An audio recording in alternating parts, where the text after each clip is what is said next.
Hey everybody, welcome back to the channel. We're at the end of a very long day. We'll just call it after hours in the shop out here. Fought with 1113 for the majority of it, and the plan was to have another installment to put up for you guys tonight. Long story short, despite our best efforts, we still have 4 pre-combustion chambers on the bench and none in the engine. It's a rather long story, but you'll learn all about it in the next installment. So in the meantime, we can kick back BS a little bit. I have a few extra minutes tonight. Kind of a rare occurrence, but we'll answer some of the burning questions like why no John Deere's on the premises, or why do you have D2's and D6's but not D4's? What's the reason for the skip? You know, really important things like that. Also catch up on a few viewer comments, some of the more commonly asked questions, things like that. So first things first, why no John Deere's on the premises? And this has come up in the comments section a lot, wondering if I have some sort of dislike for the green and yellow, being that there's so many different brands of tractors, of equipment here, but why no John Deere stuff ever? Well, it also is going to tie into a question left in the comments section by John Z.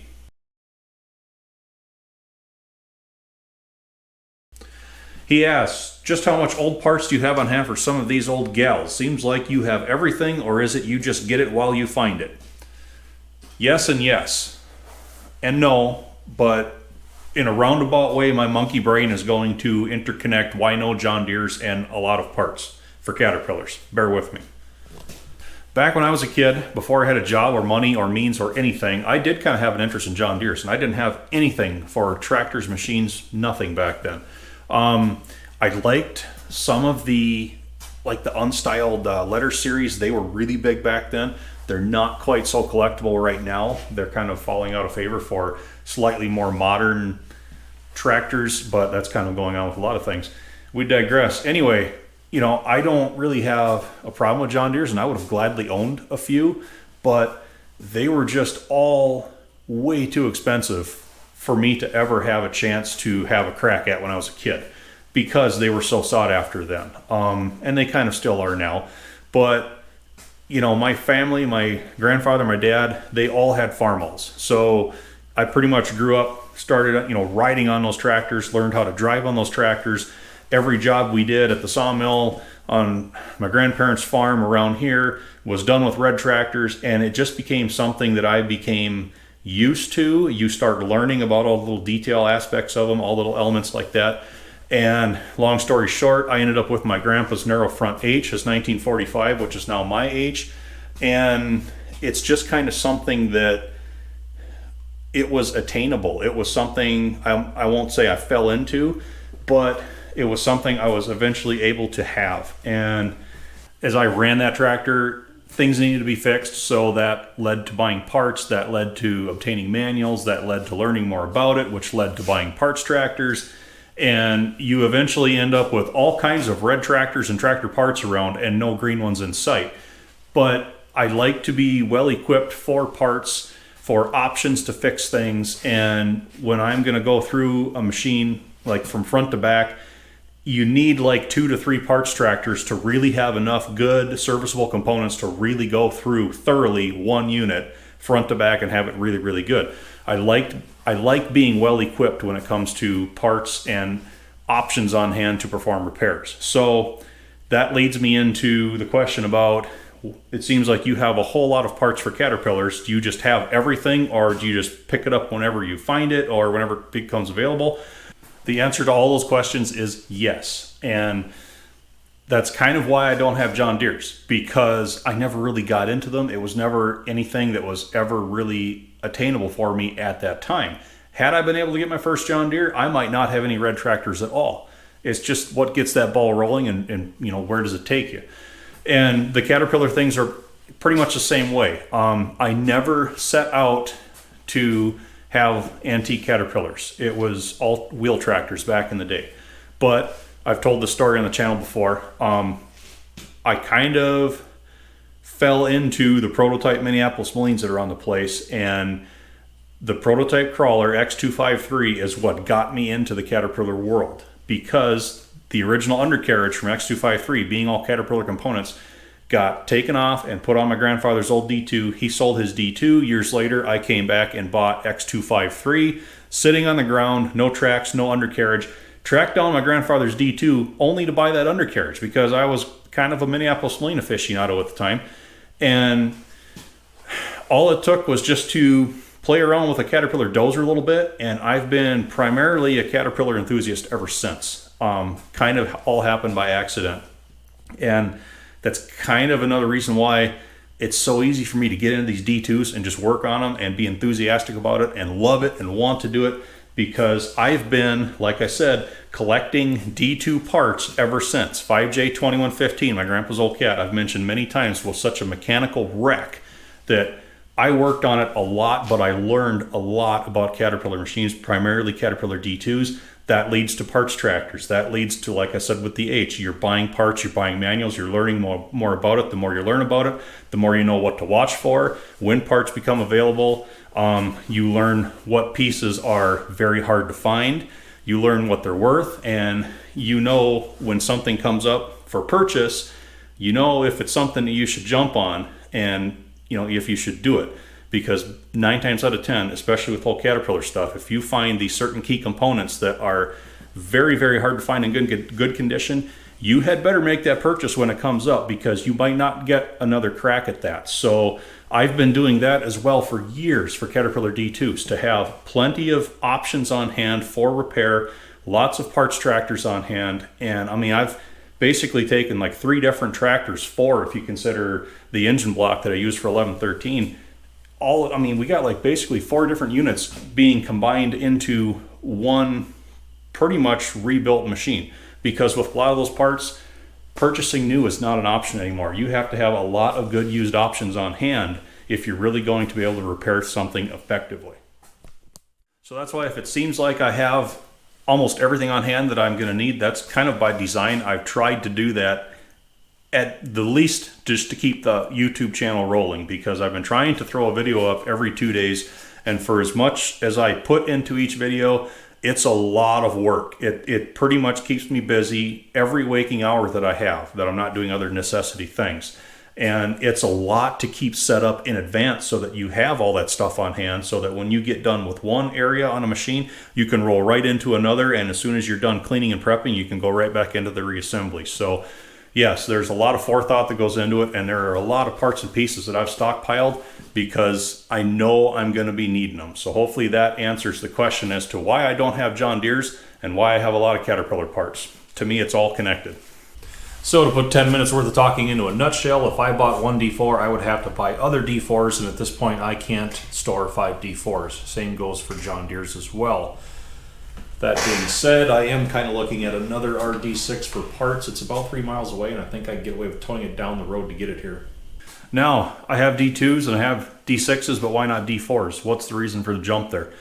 I never really intended on having anything but D2s because I like having things I can haul. Okay, I only have a 14,000 pound gooseneck trailer, and by the time you get a D2 with a blade and everything else on there, you're basically within your legal operating weight limits. A D4 would be doable, we would be taxing a little bit, but I kind of came under the spell of the 3-cylinder Caterpillar at the now then Minnesota Tractor Show back in 2007. They featured Caterpillar there, and I attended. I didn't have any Caterpillar stuff to bring at that time, but that's where I first ran into a wide gauge 3-cylinder diesel 35. That is the forerunner of the RD6. That had a 5 1/4 inch bore, slightly smaller bore because the RD6 is 5 3/4, but it still had that long 8-inch stroke, and wide gauge machine, restored.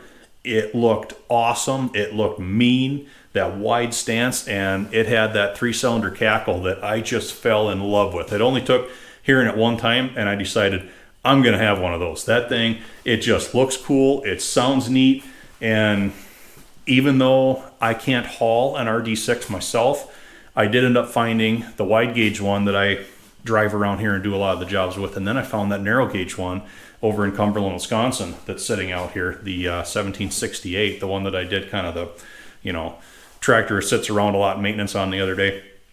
And honestly, for like the limited field work I do, pulling plows, pulling a disc, that thing would suit my needs perfectly for field work, just to be a drawbar tractor. It's got the PTO on the back. I also have an RD6 belt pulley I could put on the back here.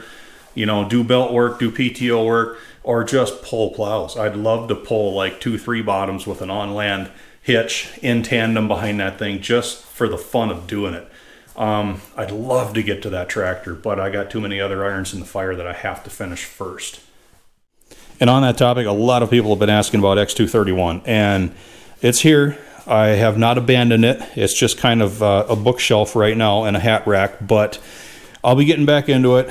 I have to get this diesel engine together on this D2 first. When I get into an engine, I need to stay on it. I can't be swapping back and forth between two projects all the time. I start making mistakes in both areas. And to do one of these early diesel engines from Caterpillar, it's an insane amount of work. There are so many things to go through. I mean, we still have to do the starting engine and the entire pinion clutch and everything just to be able to crank the thing over and even try and run it.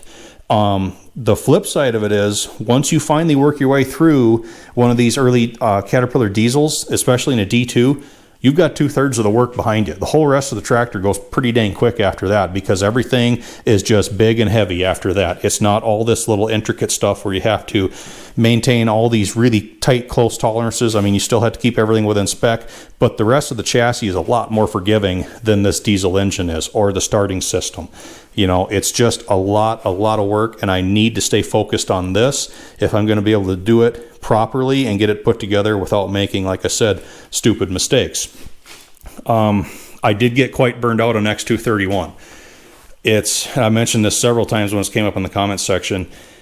It has a cool factor to it. It's neat. It's a prototype. It's a one of a kind.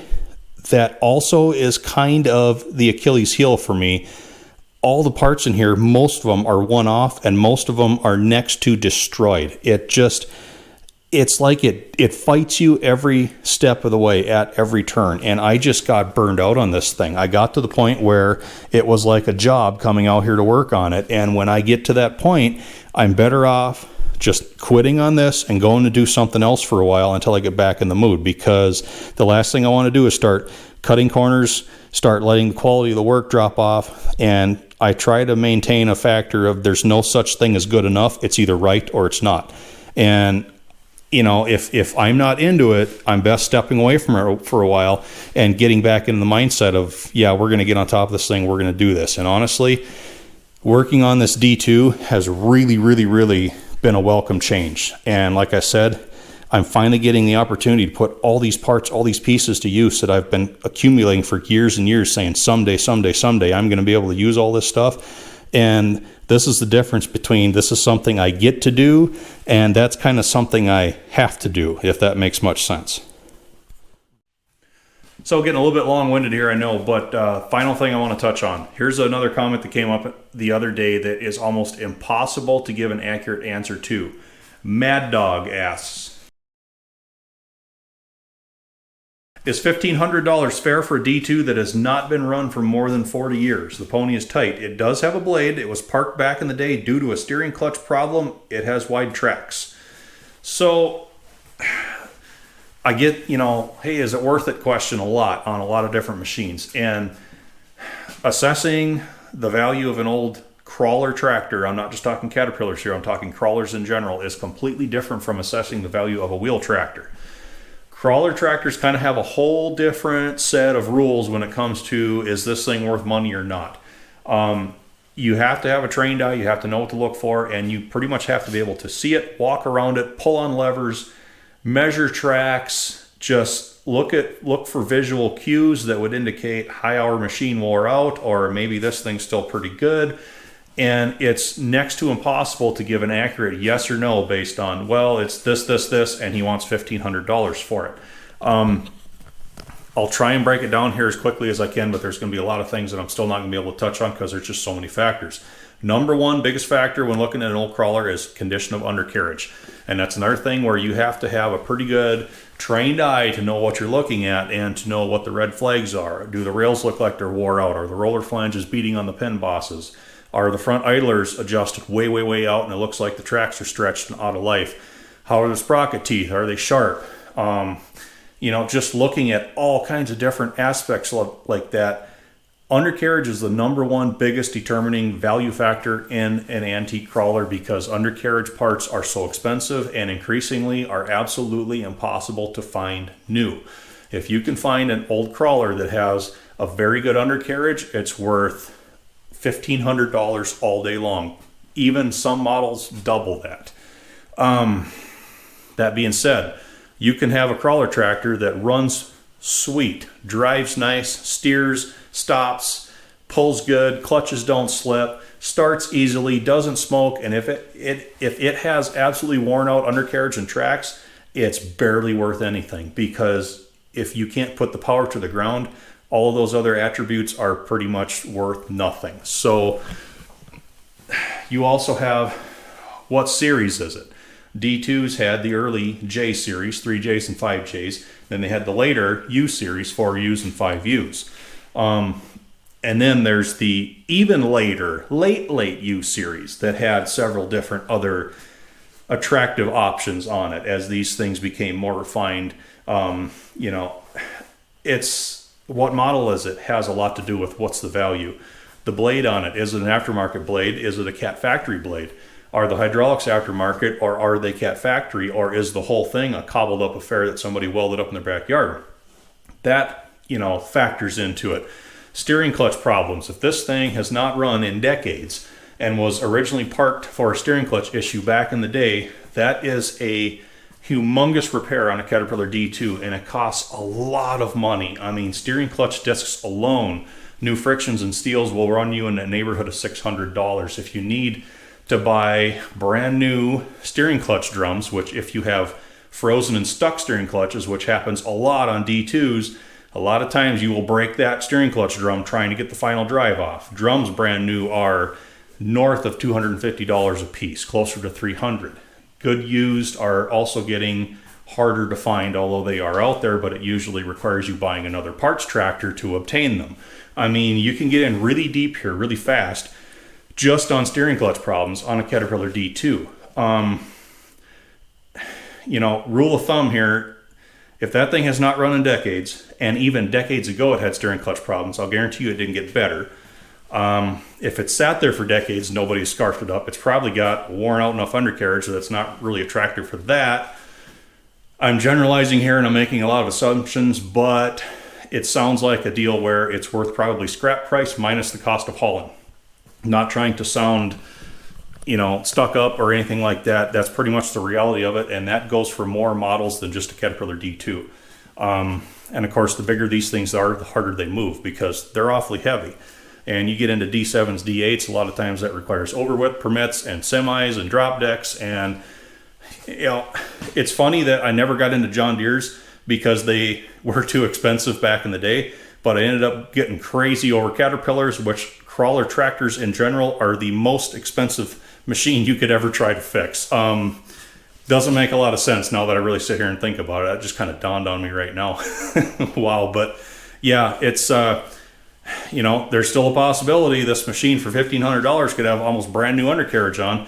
And if that's the case, I wouldn't care if the engines were seized. I wouldn't care if the steering clutches were stuck. If you can find undercarriage for D2 that's almost brand new, 100%, every last piece, I'd pay $1,500 for that all day long. But like I said, assessing conditions of crawler tractors, and I've just kind of hit on the tip of the iceberg. There's a lot of other things to look at on these, but it's almost impossible to do remotely without being able to see it, without being able to walk around it, actually measure things. Like I said, pull on levers, see what's what model is it, what year, how complete. The list goes on and on and on and on. And, you know, that's why a lot of times I don't even respond to those because it's kind of the same answer over and over. Sorry, I kind of can't give you an accurate assessment. You know, that's just, unfortunately, that's just the way it is with these. Anyway, I've probably talked 3 times as long as I thought I was gonna. We hit upon a few things, and I think I answered a few questions that have been coming up a lot in the comment section. So, we'll get back on 11/13 tomorrow. Tomorrow's always a new day. We did get some interesting stuff done today. Like I said, it's all coming in the next episode. Not the stuff I'd planned on doing, but progress is progress. So we're going to shut the lights out here. It's time to throw a video together before I can go to bed yet. So thanks for watching, everybody. As always, I hope to see you back again.